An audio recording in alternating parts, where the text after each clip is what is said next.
La Petite Sirène, Le Roi Lion ou encore Aladdin, tu as failli ne jamais les voir. Quand son créateur Walt meurt en 1966, il laisse derrière lui un studio au top de sa forme, premier producteur au monde de divertissements familiaux. Pourtant, les investisseurs sont en panique, le cours de la bourse s'effondre, ils doivent agir. Une équipe de choc prend les choses en main, 9 animateurs légendaires, les 9 sages. Accompagnés du neveu de Walt, ils finissent les projets en cours et en lancent de nouveaux. Le livre de la jungle marche bien, les Aristochats un peu moins. Ça ne suffit pas, tout l'argent part dans Disney World, le futur parc de Floride. Alors ok, faisons des économies. C'est l'époque des Scratchy Films, des dessins animés avec des gros contours noirs, ça permet de copier rapidement les dessins sur celluloïd, mais l'esthétique est brouillonne, enfin comme un croquis quoi. Pire, on réutilise des animations entre plusieurs films, oh la honte! Un groupe d'animateurs part pour fonder son propre studio, ils veulent retrouver l'esprit Disney original. Menés par Don Bluth, ils deviennent vite une concurrence féroce. Frisbee, le petit dinosaure, Anastasia, la descente aux enfers dure 18 ans pour Disney. Seulement 6 films d'animation et aucun succès. C'est la mode des sagas épiques. Star Wars, Indiana Jones, Retour vers le futur, les petits animaux là qui vivent des aventures, ça n'intéresse plus grand monde. Le pire c'est que ces films sont géniaux, mais ils ont du mal à cibler leur public, les histoires sont soit trop enfantines, soit trop matures et tristes. Les équipes sont bridées, les vieux artistes sont trop présents, Disney c'est devenu has-been. Et pourtant, ils ont des jeunes talents parmi eux.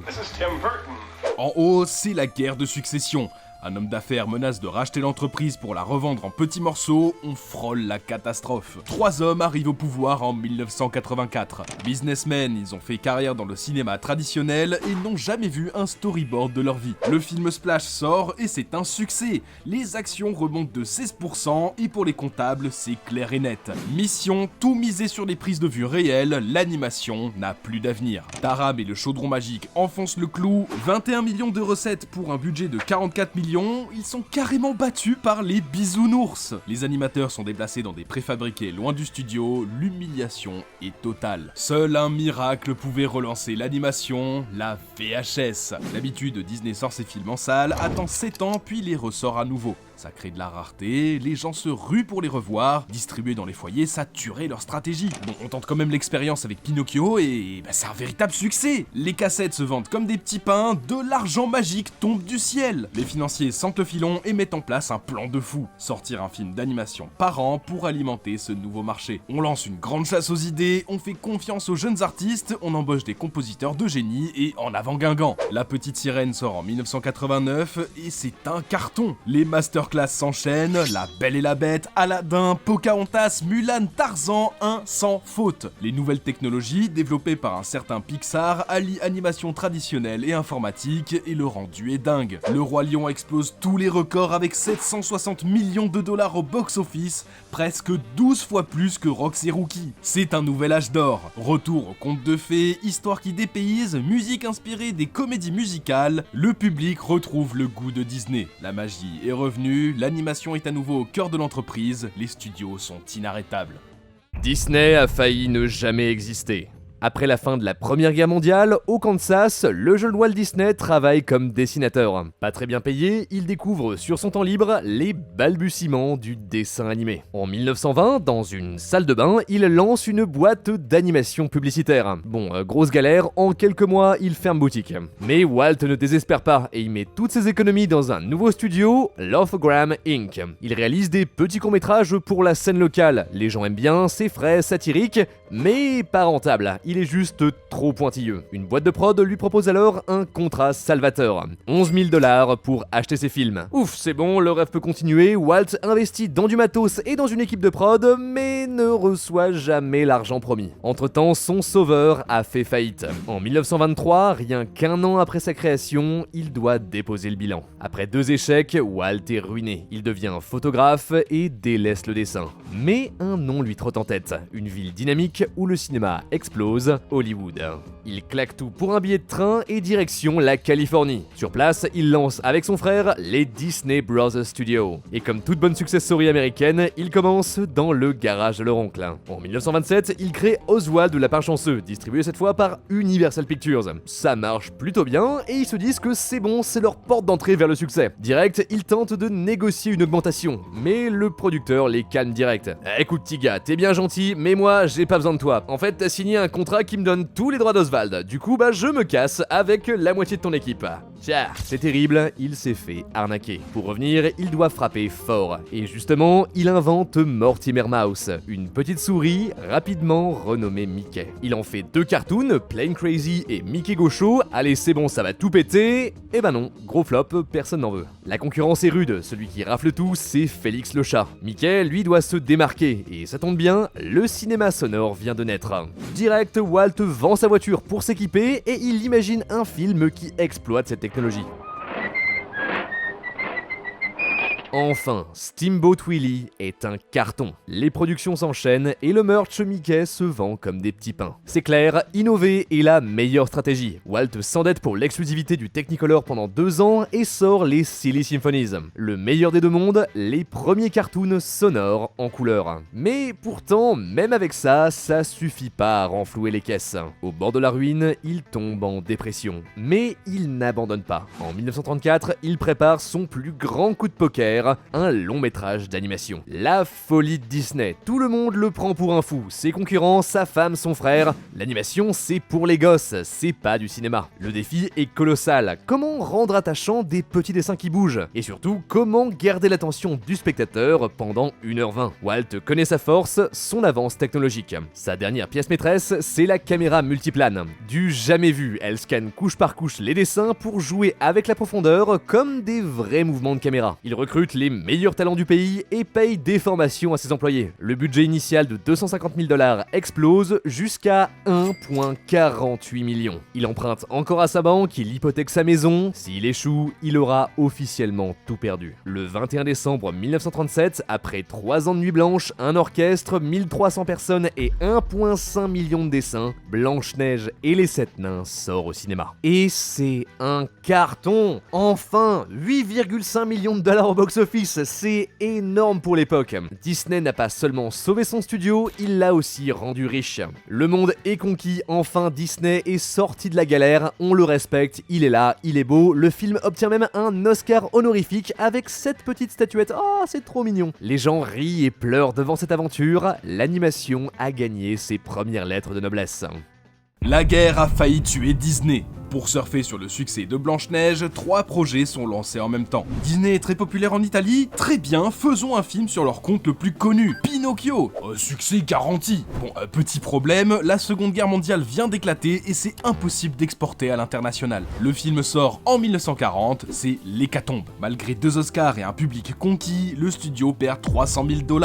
L'avant-première est une catastrophe. Des acteurs déguisés en Pinocchio étaient censés danser sur le toit du cinéma, jusqu'à ce qu'ils commencent à boire, insulter la foule et s'agiter tout nu. Fantasia enchaîne la même année et réussit à faire pire. Un véritable somnifère, le grand public s'endort devant cette expérience musicale, malgré le système sonore hors de prix, 680 000 $ de pertes. En 3 ans, le studio se retrouve au fond du gouffre. Walt est dégoûté, il ne peut rien faire. Impossible d'augmenter les bénéfices, il faut réduire le budget. Il licencie carrément l'un de ses meilleurs animateurs, Art Babbitt, créateur de Dingo. Là, c'en est trop. Le 28 mai 1941, un tiers des employés se mettent en grève. Les heures sup ne sont pas payées, les primes sont supprimées et les horaires sont infernaux. Le patron pète les plombs. Un matin en arrivant au boulot, Babbitt lui hurle « Walt Disney, tu devrais avoir honte !» Il descend de sa voiture et tape un tête contre lui. La foule doit carrément les séparer. Il cède enfin aux revendications et tout le monde se remet au boulot. Mais Walt se sent trahi. Il investit une fortune dans de nouveaux bureaux, il s'est endetté de 3 millions de $ et c'est comme ça qu'on le remercie. Impossible de voir qu'il traite ses employés comme des chiens, il arrête de s'investir directement dans les dessins animés. La guerre est une course d'endurance, il faut changer de stratégie pour tenir. Fini les prouesses techniques, on a besoin de films rapides et pas chers. Dumbo est le candidat parfait. Scénario simplifié, peu de personnages à l'écran, décor à l'aquarelle, ombre pour représenter les humains, même la scène psychédélique économise 4 minutes 30 d'arrière-plan, d'ailleurs merci pour le trauma, ça fait plaisir. Mais ça fonctionne, le film dégage quelques profits en 1941. Alors on va peut-être enfin enfin sortir la tête de l'eau? Bah non. Soudain, l'armée américaine arrive et occupe les studios pour stocker du matos. Au passage, elle commande 68 heures de films de propagande qui font rentrer quelques sous, mais ça, on en parle dans cette vidéo. Les œuvres en prennent un coup. Bambi, plusieurs fois reporté, sort l'année suivante. Walt renonce à contre-cœur à 12 minutes de film pour réduire les coûts. On perd des scènes où le fan découvre la neige. Rien de trop grave, 2 millions de bénéfices. 1944, Disney n'a carrément plus rien en stock. Obligé de ressortir Blanche-Neige en salle. Walt s'attend à ce que tout le monde hurle, mais surprise, ça marche super bien. La guerre se termine en 1945 et Walt tire deux grandes leçons qui influencent encore Disney aujourd'hui. Déjà, la nostalgie est puissante. Un film culte peut rapporter des fortunes, même des années plus tard. Les fans transmettent leur passion à leurs enfants. Enfin, tout parier sur quelques projets est dangereux. Mieux vaut s'adapter à son époque et agir au cas par cas. À partir de maintenant, il varie les activités. Presse, télévision, parc d'attractions, tout est bon pour faire vivre la marque. Il le détaille dans sa fameuse note de 1957, assez visionnaire le mec.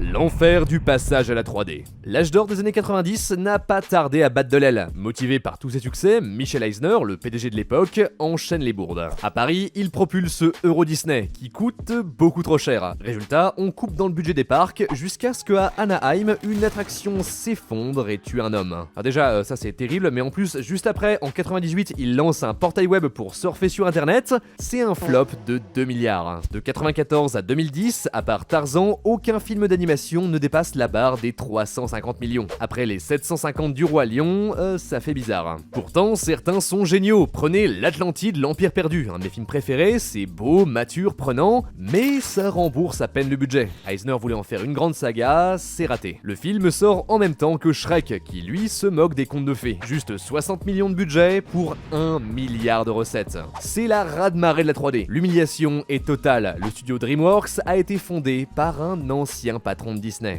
Mais plus que tout, le grand rival qui émerge, c'est Pixar. Fondé par un ancien de Lucasfilm, un animateur qui a été viré par Disney, et aussi motherfucking Steve Jobs, il rafle tout. Chaque année, pendant 10 ans, il les dépasse au box-office. Pour la première fois de son histoire, la firme de Mickey est en retard technologique. Leur premier film en full 3D est l'horrible Chicken Little. C'est sorti 10 ans après Toy Story. Regardez-moi ça, c'est dégueulasse. Désespéré, Disney en est réduit à coproduire les 6 premiers films de son concurrent. Mais en 2005, le deal tombe complètement à l'eau quand Eisner s'embrouille avec Steve Jobs, ce dernier le trouvant anti-créatif. C'est l'erreur de trop, il est viré et remplacé par Bob Iger. Pour le nouveau patron, le plan est simple, si on ne peut pas dépasser la concurrence, eh ben on l'absorbe. 7,4 milliards de dollars, c'est le montant du rachat de Pixar en 2006. L'indépendance du studio est préservée, mais on récupère leur technologie. C'est que le début. En 2009, Disney enchaîne avec le rachat de Marvel Studios, puis celui de Lucasfilm en 2012 et la 21st Century Fox en 2019. Et ben ça marche. 14 des 20 plus gros succès au box-office de l'histoire sont des marques détenues par Disney. De leur côté, les studios d'animation ont réussi la transition. Les thèmes sont variés, avec des identités visuelles fortes, la preuve que, enfin, ils maîtrisent la 3D. Et surtout, les princesses explosent les records. 1,27 milliard pour la Reine des Neiges et 1,45 pour sa suite. Et puis aussi à la même époque, on a eu Réponse. Moi j'aime beaucoup Réponse, c'est un très bon film à y voir. Réponse, c'est très bien. Bref, Disney déferle sur le monde de la culture. Il est devenu bien plus qu'un simple studio d'animation, c'est une hydre gigantesque là pour bouffer ses rivaux.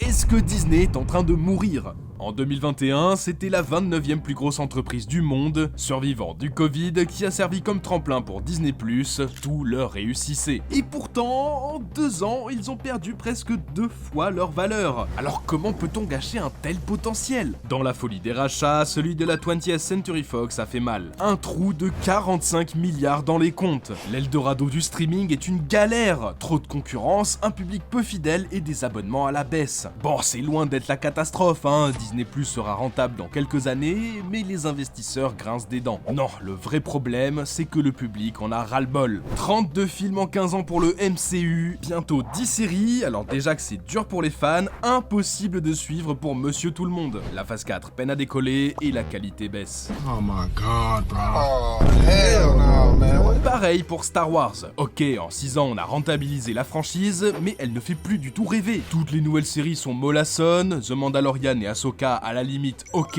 mais Andor, la seule série qui sort du lot, a carrément flop. Et sérieux, mais c'est quoi cette scène dans Boba Fett? Et alors me lancez surtout pas sur la série Obi-Wan Kenobi. Disney a tué le prestige de ses licences, leur image est devenue cheap et surreprésentée, et l'absence de rareté a tué l'engouement. Côté animation, rien ne va plus. Les 3 derniers films ne sont même pas dans le top 25 de leurs meilleurs succès. Vous avez déjà entendu parler de Raya et le Dernier Dragon? Eh ben moi non plus. Ou encore Avalonia, sérieux, qui a vu ce film? Non, à la place on capitalise sur la nostalgie avec des remakes de l'âge d'or. Après tout, ça a marché pour Le Roi Lion en 2019, presque 1,7 milliard de dollars au box-office pour un film réchauffé et sans âme. C'est beaucoup moins pour La Petite Sirène, et Mulan, c'est carrément une catastrophe. Ah, c'est nul. Même Pixar traîne la patte, à part Élémentaire, leurs 5 derniers films sont aussi leurs 5 plus gros flops. Pas de doute, on est à l'aube de grands changements chez Mickey. Bob Iger, qui avait laissé sa place en 2020, a été rappelé pour sauver les meubles. Résultat, 7000 licenciements, annulation de projets, on parle même de revendre des filiales. On se dit que Disney retombe toujours sur ses pattes, mais cette fois-ci, c'est du sérieux. Surtout, la concurrence gagne du terrain. Comcast les talonne à la 2e place, Netflix drague les jeunes, Sony fait de meilleurs Spider-Man, et l'animation chinoise enchaîne les succès. Leur empire est trop gros, ils sont attaqués sur tous les fronts. Après, ne les enterrons pas trop vite. Au pire, pour survivre, ils vont juste se contenter d'abandonner certaines filiales. Là, créativement, c'est le néant, mais comme à l'époque, ils ont une tonne d'artistes talentueux en réserve. Prenez Byron Howard, le mec qui est derrière Réponse, Zootopie et Encanto. Que des bangers. Bon, Encanto à moitié, mais on va dire que ça marche, ok.